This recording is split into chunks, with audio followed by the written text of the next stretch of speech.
ወስነው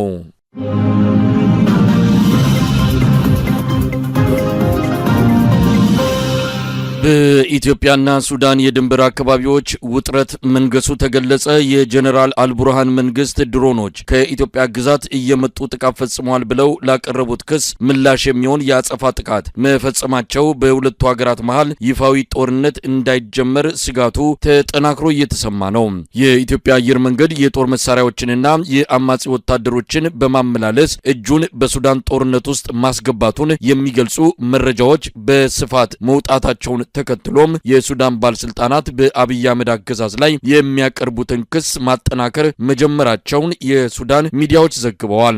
የአልቡርሃን መንግስት ከትላንት በስቲያ ከኢትዮጵያ ግዛት የሚመጡ ድሮኖች ጉዳት ያደረሱ ጥቃቶችን በሱዳን ግዛት ውስጥ ፈጽመዋል፣ ለዚህም ያጸፋ ምላሽ እንሰጣለን የሚል መግለጫ ባወጣ በማግስቱ በትላንትናው ዕለት በአብይ አህመድ የጦር ሰፈር በተሰጠው የአማጺው ቡድን ይዞታዎች ላይ ተመሳሳይ ጥቃት መፈጸሙን መረጃዎች ያመለክታሉ።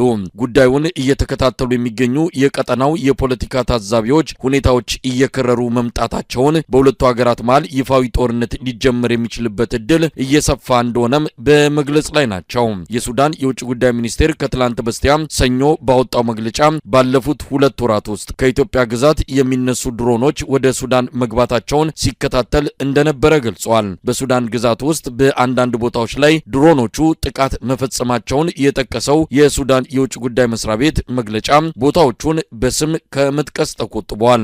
ግዴለሽነትና ተቀባይነት የሌለው ድርጊት ሲል ያወገዘው የአልቡርሃን መንግስት ተገቢውን ተመጣጣኝ ምላሽ እንደሚሰጥ አስታውቆ ነበር። ዛሬ የወጡ መረጃዎች እንደሚያመለክቱት የሱዳን ድሮኖች በቤኒሻንጉል ጉሙዝ ክልል በሚገኙ የአማጺው መሐመድ ደጋሎ ሰራዊት ይዞታዎች ላይ ጥቃት ፈጽመዋል። ከሱዳንም ሆነ ከአብይ አህመድ አገዛዝ ስለ ጉዳዩ ይፋዊ የሆነ መግለጫ ባይሰጥም የሱዳን ድሮኖች የኢትዮጵያን አየር ክልል ጥሰው በመግባት ጥቃት መፈጸማቸውን የሚያረጋግጡ የዜና ወኪሎች ጉዳዩ እየተካረረ መምጣቱን በመግለጽ ሰፊ የዘገባ ሽፋን ሰጥተዋል።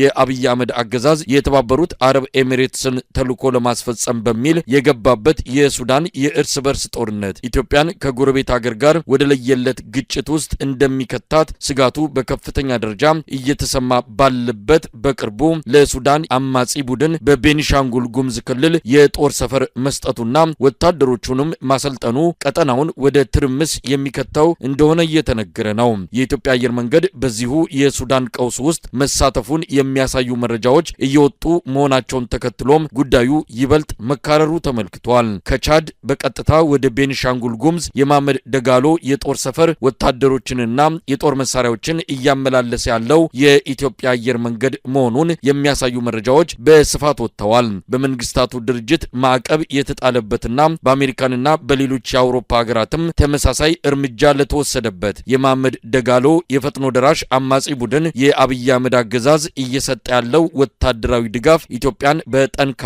ማዕቀብ ሊያስመታት እንደሚችል ከወዲሁ እየተገለጸ ነው። የኢትዮጵያ አየር መንገድ የተባበሩት አረብ ኤሚሬትስ በተለያዩ ሀገራት ለምታደርገው ወታደራዊ ጣልቃ ገብነት የተለያዩ አገልግሎቶችን ለመስጠት ልዩ ተልዕኮ ወስዶ እየሰራ መሆኑን መረጃዎች ያሳያሉ።